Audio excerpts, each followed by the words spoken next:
പിന്നെ ഇരുമ്പിന്റെ അല്ലേ, ഉറുമ്പിന്റെ എന്നായിരുന്നു ഉദ്ദേശിച്ചത്. അതാണ് ഊന്നിട്ടിരിക്കുന്നത് കേട്ടോ. ഉറുമ്പിന്റെ എന്നാണ് ഉദ്ദേശിച്ചത് കൊണ്ട്. ഉറുമ്പിന്റെ അപ്പൻ എന്നാണ്. ആരാണ് ഉറുമ്പിന്റെ അപ്പൻ? എനിക്കറിയില്ല. ഉറുമ്പിന്റെ അപ്പൻ. അതാണ് സംഭവം. തെറ്റിപ്പോയതാണല്ലേ. ഓക്കെ, ആയിക്കോട്ടെ. നമ്മൾ ഇരുമ്പിന്റെ എന്നാണ് കേട്ടത്. അപ്പൊ ഈ ഉറുമ്പിന്റെ അപ്പനാണെന്നുണ്ടെങ്കിൽ കട്ടുറുമ്പ്.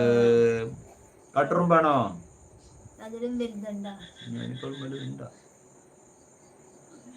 കട്ടുറുമ്പ്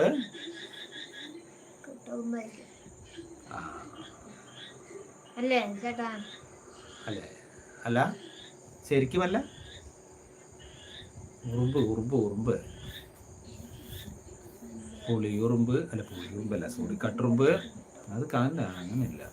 ഉറുമ്പിന്റെ അത് കുസൃതി ചോദ്യമാണ്. അത് കാരണം നമുക്ക് ആരോ ആൻ്റപ്പൻ അല്ല, അത് പേര് ആൻ്റപ്പനോ? നാഗരാജൻ. ആൻ്റപ്പൻ. ഉറുമ്പിന്റെ അപ്പ ആൻ്റപ്പൻ എന്നിട്ടിട്ട് മെസ്സേജ് മാരി വന്നത്. ആൻ്റപ്പൻ, ആൻ്റപ്പൻ. ഓ ആൻഡു. ഓക്കെ, ആയിക്കോട്ടെ. ആൻ്റപ്പൻ അതാണ് പറഞ്ഞത്. നാഗരാജൻ പറഞ്ഞ ആള് നമ്മൾ ആൻ്റപ്പൻ എന്നാണ് മെസ്സേജ് അയച്ചു തന്നിരിക്കുന്നത് കേട്ടോ. Okay, okay. ആൻ്റപ്പൻ